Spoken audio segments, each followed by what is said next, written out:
Hey guys, so today we have this beautiful high pressure hose nozzle. It's really the best. First step comes out of the box like this. I would unscrew this. This is how you extend it. That's awesome. So now you get the extension as well, and then you can lock it in place. Simply screw it back. That's how it locks. If you don't want it, simply push it back. Either way, screw it back, lock it in place. It does come with all 5 different spray nozzles as well.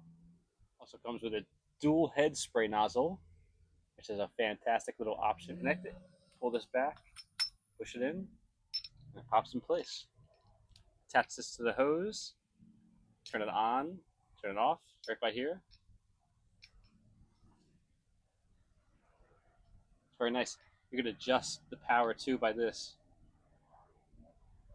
And like I said, it comes with all the 5 nozzles, all different spray options, nicely organized in a clip.